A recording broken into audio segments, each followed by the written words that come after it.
A letter to myself. What I would have missed. Hey Bree, it's me.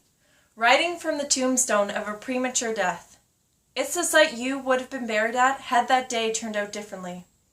I see you vivaciously living your life, so let me tell you the graveyard is not like that. It's dark and bleak, and I don't get many visitors. It's the cemetery of broken bones and shattered hopes, corpses of young ones who listened to death chant their name. I hear moans of unfinished stories and groans of umpteen regrets. As your life balloons to new heights, I collapse into myself, having no chance for new opportunities.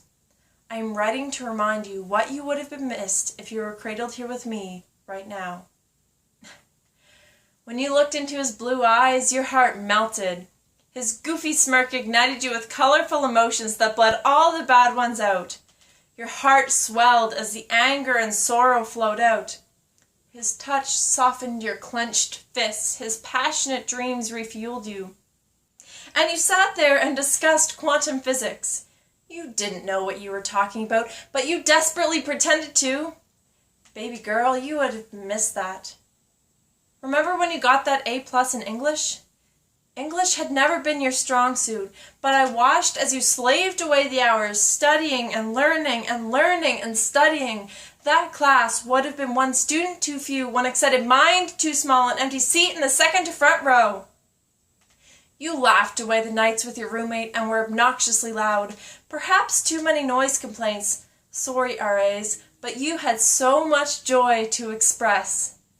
You had known these girls for just 2 weeks when they celebrated your birthday. Legal age, and you went out for drinks at A&W. Surprise and celebration collided, and you called your mama crying that night, and through the tears you said, "Mama, I've never felt so loved." Coffee dates you had with inquisitive people who enriched your mind and grew your soul. They made you believe in the world again. Passion and compassion reached every crevice of their being, and they shared it with you. Maybe you couldn't see it, but I could. They seated you with hope. You'd grin from ear to ear as they told you stories. You thought it was so beautiful. You thought everything was so beautiful. Brianna, you have always been a conversationalist. 1,001 conversations you would have missed. A girl overdosed, and you saved her. And if you weren't there, who would have been? Because I wasn't. Many nights you yawned into the wee hours of the morning, caring for the drunken. They would have missed that. Neither mania nor depression define you. Those moments do. When you were just 2 years old, you belted melodies off key and pounded a rusty piano in a vain attempt to be famous. I watched you finally experience that fame, but your fame was an honest account and a courageous attempt to help others. It's been just 5 months since you left me here. I know that part of you did die that night, but I pray you lost only the parts that needed to be shed. The anger, the sorrow, the bitterness. On Christmas Eve, you equated your worth with a bottle of pills, but baby, believe me, you were worth more than $19.99 on a pharmacy shelf. You were infinitely loved by the creator of the universe himself. That night, you broke his heart. But he sent a choir of angels to uphold you as you struggled for your breath and lost your independency to whirring machines.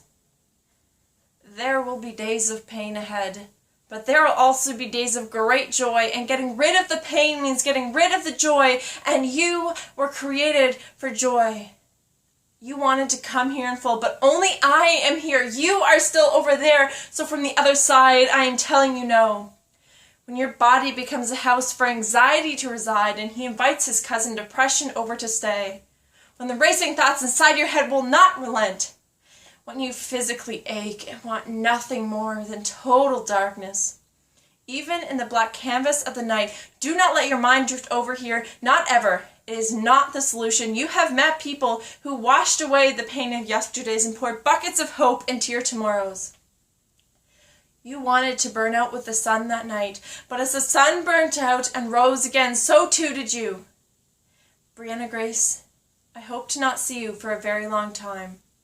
Sincerely, the part that suicide took.